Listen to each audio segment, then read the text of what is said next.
ఇంటి ముందున్న ఎడ్లబండి దగ్గర రాఘవయ్య విచారంగా నిలబడి ఉన్నాడు. ఇంట్లో నుండి డబ్బు తీసుకొని అతని భార్య సుశీల వచ్చింది. ఇదిగోండి డబ్బులు, కిరాణం సరుకులు తీసుకొచ్చిన పనివాడికివ్వండి అని అంటుండగా ఇంట్లో నుండి పనివాడొచ్చాడు. రాఘవయ్య డబ్బిచ్చాడు. పనివాడు దండం పెట్టి ఎడ్లబండిలో అక్కడి నుండి వెళ్ళిపోయాడు. సంపాదన మొత్తం కూతురు తిండికే సరిపోతుంది. ఇంకా ఏం పెట్టి పెళ్లి చెయ్యాలో ఏమో సుశీల. నాకు ఆ భయం ఉందండి. కూతురు టీచర్గా చేస్తుంది కదా, ఆ జీతం డబ్బులు తీసుకొచ్చి ఇస్తుందిలే, ఏదో ఒక చిట్టి కట్టొచ్చు అనుకున్నాను. కానీ జీతం డబ్బులు కూడా ఇవ్వటం లేదు. జీతం డబ్బుల గురించి అడిగితే అవి నా తిండికే సరిపోవటం లేదని చెప్తుందండి. ఈ రోజు నుండి అమ్మాయిని ఏమీ అడగకు సుశీల అని చెప్పి అక్కడి నుండి వెళ్ళిపోతాడు. క్లాస్ రూంలో అంజలి టీచర్ పాఠాలు చెప్పకుండా బోర్డు దగ్గర నిలబడి తనలో తాను, ఇంట్లో అమ్మా నాన్నలు నా తిండి చూసి భయపడుతున్నారు, బాధపడుతున్నారు. ఎంత తిండి కంట్రోల్ చేసుకుందామని అనుకుంటున్నా గానీ కంట్రోల్లో ఉండలేకపోతున్నా. తినాలనిపిస్తుంది, తింటున్నాను. ఏదో ఒకటి చేసి ఇంట్లో ఒక పూట తినటం ఆపేయాలి. కానీ ఎలా అని ఆలోచన చేస్తూ స్టూడెంట్స్ని చూస్తుంది. అప్పుడే తనకి మెరుపులాంటి ఆలోచనొచ్చింది. సంతోషిస్తూ తనలో తాను, నాలోని తిండిబోతుతనాన్ని బయటపడకుండా రోజుకొక స్టూడెంట్ వాళ్ళ ఇంటికి లంచ్కి వెళ్తాను, తినేసొస్తాను. అలా ఒక పూట భోజనం బయట తింటాను. అమ్మ వాళ్లకు సేవింగ్ చేసినట్టవుతుంది అని అనుకుంటుంది అంజలి. ఇక్కడే తిండిబోతు టీచర్ అంజలి ఎంత అమాయకురాలో అర్థమవుతుంది. తను తినటం మొదలెడితే చాలు తనొక తిండిబోతు అని తెలిసిపోతుంది. డియర్ స్టూడెంట్స్, నేనింత బాగా మీకు లెసన్ చెబుతున్నాను కదా అని అడగగానే స్టూడెంట్స్ మొత్తం అవును టీచర్ అంటారు. సో ఈ రోజు నుండి నేను రోజుకొకరింటికి లంచ్కి వస్తాను, సరేనా అని చెప్పగానే ఓకే టీచర్ అని అందరూ గట్టిగా అరుస్తారు. అంజలి టీచర్ సంతోషిస్తుంది.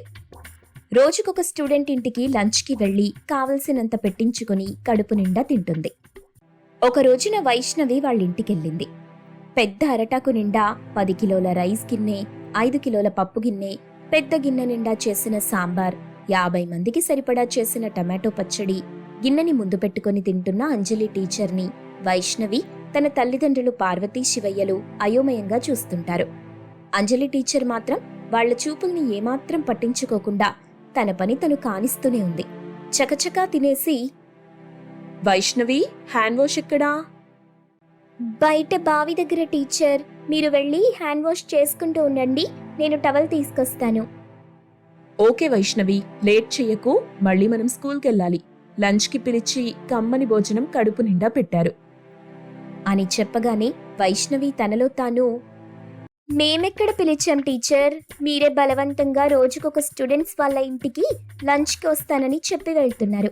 ఇంతలా తినేసొస్తున్నారు. మీరు మామూలు టీచర్ కాదు టీచర్, తిండిబోతు టీచర్.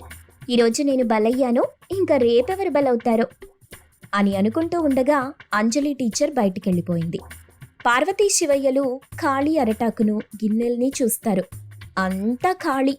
చిన్న మెతుకు కాదు కదా, పప్పులో సాంబార్లో వచ్చే చిన్నపాటి ఆవగింజని కూడా వదిలిపెట్టకుండా తినేసింది.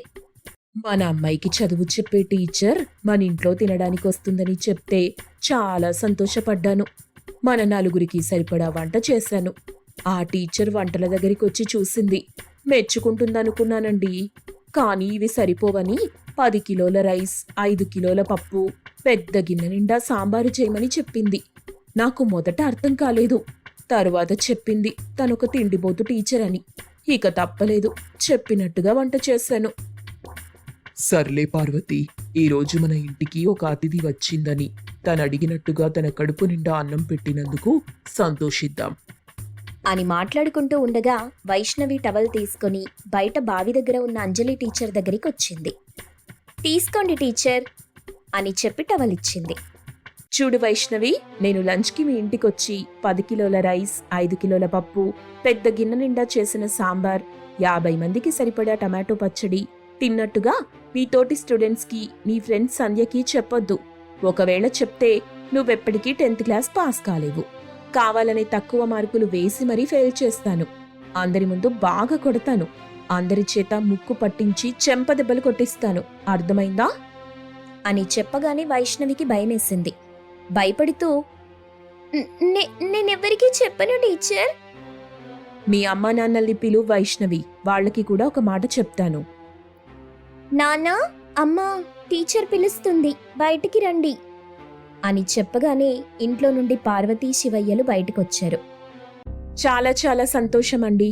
ఎంతో అభిమానంతో లంచ్కి పిలిచి మీకున్నంతలో కడుపు నిండా అన్నం పెట్టారు. చాలా థ్యాంక్స్. మరొక విషయమండి, నేను మీ ఇంటికొచ్చి ఇంతలా తిన్నానని ఎవ్వరికీ చెప్పొద్దు. ఒకవేళ మీరు చెప్పారని తెలిస్తే మాత్రం మీ అమ్మాయి 10th క్లాస్ ఎగ్జామ్స్ రాయదు, ఇంట్లోనే ఉంటుంది. ఏదో ఒక కారణం చెప్పి పరీక్షలు రాయనివ్వను, జాగ్రత్త అని కొంచెం కోపంగా హెచ్చరిస్తుంది. పార్వతీ శివయ్యలు కంగారు పడతారు. బ్రతిమాలింపుగా, అయ్యో టీచర్, మేమెందుకలా చెప్తాం చెప్పండి.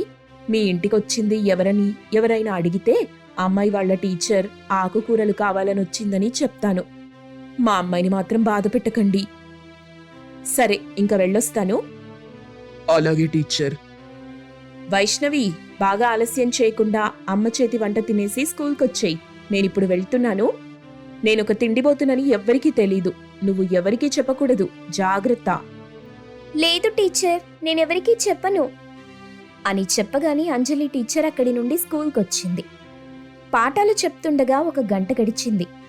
వైష్ణవి స్కూల్కి రాలేదు. అప్పుడు సంధ్య కల్పించుకొని, టీచర్, మీరేమో అప్పుడే వచ్చారు, గంట గడిచినా వైష్ణవి ఇంకా రాలేదు. చూడు సంధ్య, కడుపు నిండా కమ్మని భోజనం పెట్టారు, తృప్తిగా తిన్నాను. తిరిగి స్కూల్కి బయలుదేరుతుంటే టీచర్ నేను తర్వాతొస్తానని చెప్పింది. నేను సరేనని స్కూల్కొచ్చేశాను. వైష్ణవి ఎందుకు రాలేదో నువ్వెళ్ళి తెలుసుకో అని చెప్పి పాఠాలు చెప్తూ ఉంది. సాయంత్రం 4 గంటలకు స్కూల్ వదిలిపెట్టగానే వైష్ణవి వాళ్ళింటికొచ్చింది సంధ్య. వైష్ణవి తన తల్లిదండ్రులు పార్వతీ శివయ్య ఇంటి బయట మంచంలో దిగులుగా కూర్చున్నారు. వైష్ణవి, ఏమైందే? ఎందుకందరూ అలా దిగులుగా కూర్చున్నారు? నథింగ్ సంధ్య, మనమలా పక్కన ఉన్న తోటలోకి వెళ్ళి మాట్లాడుకుందాం. తోటలోకెందుకే? ఇక్కడే కాసేపు మాట్లాడుకుందాం. అవును, అంజలి టీచర్ మీ ఇంటికి లంచ్కొచ్చింది కదా, ఎన్ని రకాల వెరైటీలు చేసి పెట్టారే అని సంధ్య అడగగానే వైష్ణవి మౌనంగా ఉంది. ఏదో జరిగిందని సంధ్య అర్థం చేసుకుంది. చెప్పమని వైష్ణవి చేతిని తన తల మీద పెట్టుకుంది. అప్పుడు వైష్ణవి జరిగింది మొత్తం చెప్తుంది. ఇదన్నమాట అసలు సంగతి. అందుకేనా టీచర్ లంచ్కి వెళ్ళిన ప్రతి ఒక్క స్టూడెంట్ డల్గా ఉంటున్నారు. ఎందుకన్నది అప్పుడు అర్థం కాలేదు, ఇప్పుడు అర్థమైంది. ఇందుకు తగిన పరిష్కారం ఆలోచించాలి. సంధ్య, రేపు తిండిపోతు టీచర్ మీ ఇంటికే లంచ్కొస్తుంది. రానివ్వు వైష్ణవి, ఇప్పుడు నువ్వు చెప్పావు కదా, నేను తగిన ఏర్పాట్లు చేస్తాను. ఈ దెబ్బతో అంజలి టీచర్ మన ఇళ్లలో తినటం మానేస్తుంది, తనకి తగిన బుద్ధొస్తుంది. ఏం చేస్తావు సంధ్య? చెప్పను, చేసి చూపిస్తాను చూడు అని సంధ్య అక్కడి నుండి వెళ్ళిపోతుంది. మరుసటి రోజున సంధ్య వాళ్ళ ఇంట్లో అంజలి టీచర్ లంచ్ చేయడానికి కూర్చుంది. తన పక్కన సంధ్య కూడా కూర్చుంది. సంధ్య అక్క హాసిని అన్నీ తీసుకొచ్చి పెట్టింది. వాసనలు అదిరిపోతున్నాయి. ఏం స్పెషల్ చేశారు సంధ్య? మీరు లంచ్కొస్తారని మా అక్కకి చెప్పాను టీచర్. దాంతో మా అక్క మార్కెట్ నుండి 10 కిలోల ఫిష్ పట్టుకొచ్చి fish fry, fish curry, fish biryani, ఇంకా ఫిష్తో చాలా వెరైటీలు చేసింది. అన్నీ తినాలి మీరు అని సంధ్య చెప్తుంటే అంజలి టీచర్ మురిసిపోయింది. తినటం మొదలెట్టింది. అది చూసి సంధ్య వడ్డిస్తూ ఉంటుంది. టీచర్ తింటూ ఉంటుంది. కొంత తిన్న తరువాత అంజలి టీచర్ గొంతులో చేప ముళ్ళు ఇరుక్కుంది. అంజలి టీచర్ బాధతో సైగలు చేస్తుండగా హాసినికి సంధ్యకి విషయం అర్థమైంది. ఏంటి మేడం, గొంతులో చేప ముళ్ళు ఇరుక్కుపోయిందా? అవును అన్నట్టు తలూపింది అంజలి టీచర్. అయ్యో, ఇప్పుడెలా? హాస్పిటల్కి వెళ్దాం టీచర్. గొంతు దగ్గర కోసి లోపలి నుండి ముళ్ళు బయటికి తీస్తారు. హాస్పిటల్కి ఫోన్ చేయమంటారా అని చెప్పగానే అంజలి టీచర్ తనలో తాను, అమ్మో, ఇప్పుడు నేను హాస్పిటల్కి వెళ్తే అమ్మ నాన్నలకి విషయం తెలుస్తుంది. మా పరువు తీస్తున్నావని వాళ్ళు బాధపడతారు. సంధ్యనే బ్రతిమాలుకోవాలి అనుకుని సంధ్యని చూస్తూ దండం పెడుతుంది. మీరు లంచ్కి రావటం సంతోషమే టీచర్, కానీ మీ తిండిబోతుతనాన్ని దాచిపెట్టుకోవడానికి మమ్మల్ని బెదిరించటం కరెక్ట్ కాదు, మన్నించండి అని చెప్పి చేపముళ్ళు ఎలా పోతుందో చెప్తుంది. అంజలి టీచర్ అలా చేస్తుంది. గొంతులోని చేపముళ్ళు పోతుంది. టీచర్ అంజలి ఇంకా ఆ రోజు నుండి తన ఇంటి దగ్గరే తినటం మొదలెడుతుంది. ఇంతకీ చేపముళ్ళు ఎలా పోతుందో మీకు తెలిస్తే కామెంట్ రూపంలో చెప్పండి. అమ్మా చూసావా, అన్నయ్యకి కాలేజీలో ఫస్ట్ ర్యాంక్ వచ్చిందంట. నేను చెల్లి ఇద్దరం వెళ్ళి స్వీట్స్ తీసుకొస్తామమ్మా అని చెప్పి వెన్నెల తన చెల్లెలైన హాసినిని తీసుకుని బయటికెళ్ళింది. ఆ అక్క చెల్లెళ్ళిద్దరికీ వాళ్ళ అన్నయ్య అయిన రాము అంటే ఎంతో ఇష్టం. వాళ్ళిద్దరూ బయటకి వెళ్ళగానే వాళ్ళ అమ్మ అయిన యశోద చాలా సంతోషంగా రాము దగ్గరికొచ్చింది. రాము, మా ఆశలన్నీ నీ మీదనే ఉన్నాయిరా. నీ చదువు కోసం నీ చెల్లెళ్ళిద్దరూ ఎంతో కష్టపడుతున్నారు.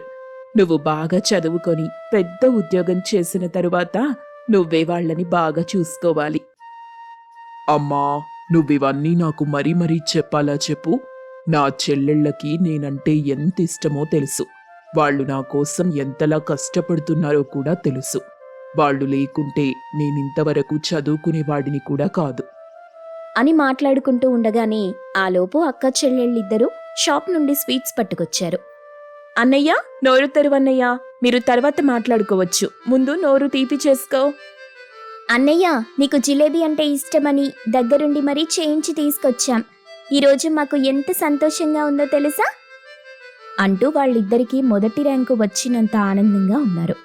రాము వాళ్ళ ఆనందాన్ని చూసి, మీరు నా కోసం స్వీట్స్ తీసుకొస్తే నేను మీకోసం ఏం తీసుకొచ్చానో చూడండి అంటూ రాము వాళ్ల కోసం తీసుకొచ్చిన గాజులను బ్యాగ్లో నుండి తీసి వాళ్ళకి చూపించాడు. ఆ గాజులు చూసిన వాళ్ళిద్దరూ ఎంతో సంతోషంగా గంతులు వేశారు. అబ్బా అన్నయ్య, ఈ గాజులు ఎంత బాగున్నాయో తెలుసా? అవునన్నయ్య, ఈ గాజులు మా చేతులకు ఎంతో అందంగా కూడా ఉన్నాయి. మేమిప్పుడే వెళ్ళి మా ఫ్రెండ్స్ అందరికీ ఈ గాజులు చూపించొస్తాం. రా అక్క, వెళ్దాం అంటూ హాసిని తన అక్కని తీసుకుని బయటికెళ్ళిపోయింది. అలా వాళ్ళు వాళ్ళ మిత్రుల దగ్గరికి వెళ్ళి వాళ్ళకి చేతులకున్న గాజులు చూపిస్తూ ఉన్నారు. ఎంత బాగున్నాయో మీ గాజులు, ఎక్కడ కొన్నారు? ఈ గాజులు మాకు మా అన్నయ్య తీసుకొచ్చాడు. మా అన్నయ్యకి మా ఇష్టాలన్నీ బాగా తెలుసు. ఆయన మాకు ఇలాంటివి ఎన్నో తెచ్చాడు. అవునా, మీ అన్నయ్య చాలా మంచివాడే. అలాంటి అన్నయ్య దొరకటం మీ అదృష్టం.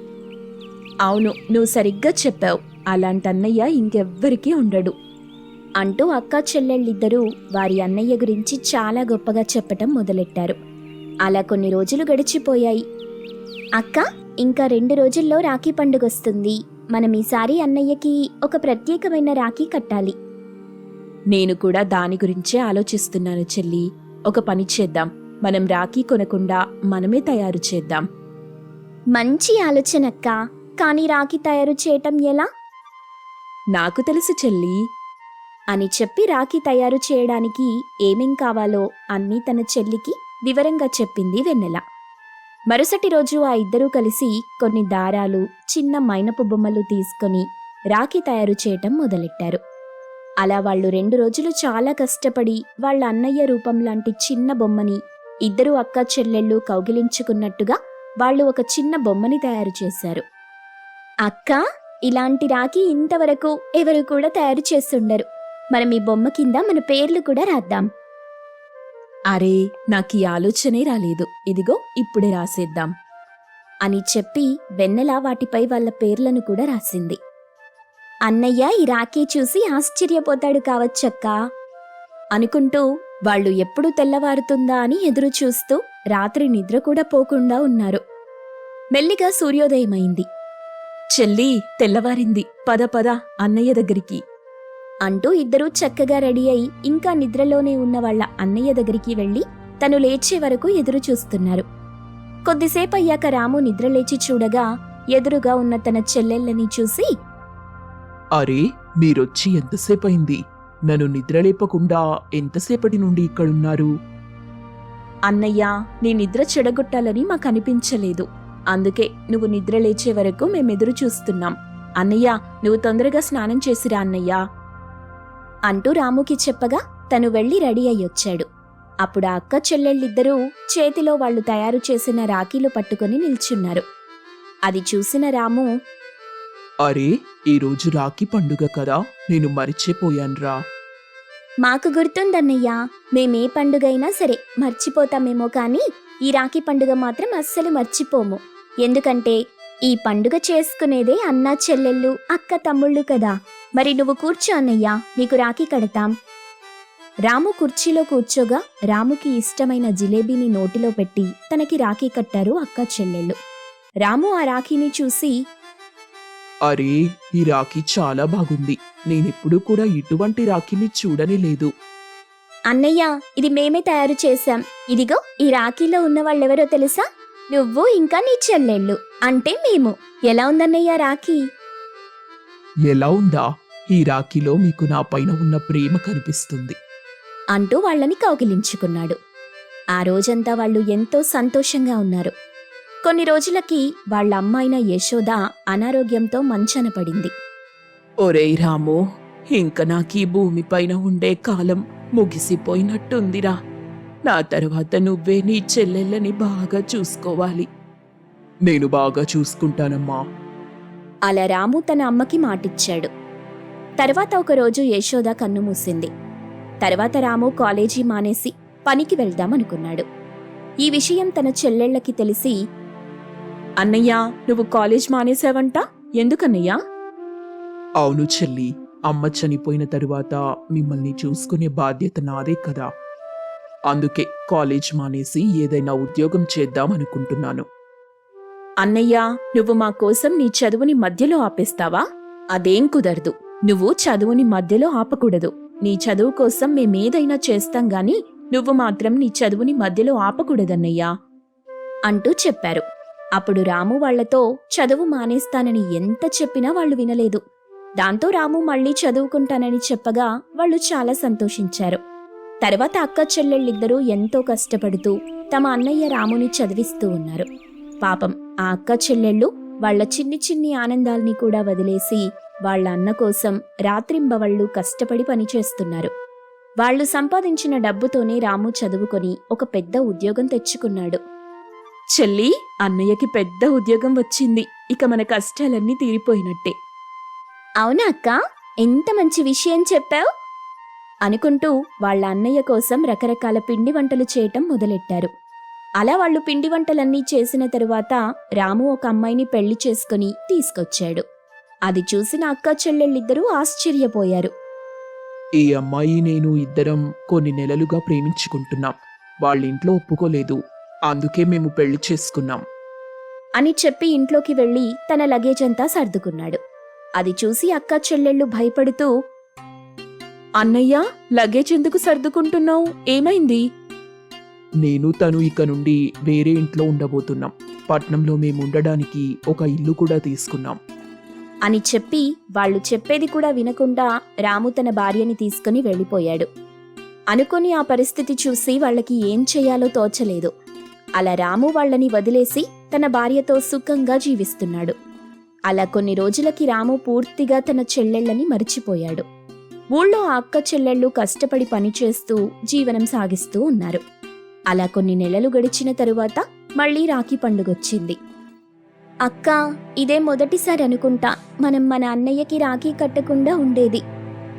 అవును చెల్లి, అన్నయ్య పూర్తిగా మారిపోయాడు. మనల్ని మర్చిపోయాడు. ఒక పని చేద్దామా అక్క, మనమే అన్నయ్య దగ్గరికి వెళ్లి రాఖీ కడదామా? అవును చెల్లి, వెళ్దాం అని ఇద్దరూ కలిసి వాళ్ళ అన్నయ్య ఇంటికి వెళ్లారు. కాని అక్కడ రాము వాళ్ళు తన చెల్లెళ్ళు అని చుట్టుపక్కల వాళ్ళకి కూడా చెప్పకుండా, అసలు మీరిక్కడికెందుకొచ్చారు? నాకు ముందే చెప్పాలి కదా. నాకిలాంటి చదువు రాని డబ్బు లేని చెల్లెళ్ళున్నారంటే నాకెంత అగౌరవంగా ఉంటుంది. ముందు మీరిక్కడి నుండి వెళ్ళిపోండి అంటూ అన్నాడు. అన్నయ్య అలా అనడంతో వాళ్ళిద్దరూ బాధపడుతూ తిరిగి ఇంటికి వెళ్ళిపోయారు. ఇంట్లో కూర్చుని అక్క చెల్లెళ్ళు బాధపడుతూ ఉండగా వాళ్ల దగ్గరికి వాళ్ల దూరపు చుట్టం పెదనాన్న ఒకరు వచ్చారు. ఏంటమ్మా, ఏమైంది అని అడగ్గా వాళ్ళు జరిగిన విషయమంతా చెప్పారు. అప్పుడతను నవ్వి, అమ్మా, ఇలాంటి వాళ్ళు ఎప్పుడూ ఇంతేనమ్మా. మీరంతగా బాధపడాల్సిన అవసరం లేదు. ఎందుకంటే అతను మీ సొంత అన్నయ్య కాదు.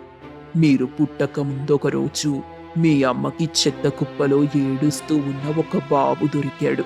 మీ అమ్మ ఆ బాబు మీద జాలిపడి మేము ఎంతమంది వద్దని చెప్పినా వినకుండా మీకంటే ఎక్కువగా ఆ బాబుని చూసుకుంది. అతనే మీ అన్నయ్య అమ్మా అంటూ చెప్పాడు. ఆ మాటలకి వాళ్ళు ఆశ్చర్యపోయారు. అప్పుడే అక్కడికొచ్చిన రాము అదంతా విన్నాడు. కానీ ఎవరూ కూడా అతన్ని చూడలేదు. పెదనాన్న, నువ్వు చెప్పేది నిజమే కావచ్చు. అతను మా అమ్మకి పుట్టలేదు కావచ్చు, కానీ మాకు మాత్రం మా అన్నయ్యే అంటూ ఏడుస్తున్నారు. అని ఏడుస్తూ ఉన్నారు ఇద్దరు. ఆ మాటలకి రాముకి కూడా ఏడుపొచ్చేసింది. వెంటనే వాళ్ళ దగ్గరికి వెళ్ళి, నన్ను క్షమించండమ్మా. ఇన్నాళ్ళు నేను ఎంతో స్వార్థంగా ఆలోచించాను. ఇక నుండి మీరిక్కడుండకూడదు, నాతో రండి అని చెప్పి వాళ్ళకి క్షమాపణ చెప్పి అక్క చెల్లెళ్ళిద్దరినీ తనతో పాటుగా తీసుకుని వెళ్ళి వారిని సంతోషంగా చూసుకుంటూ ఉన్నాడు.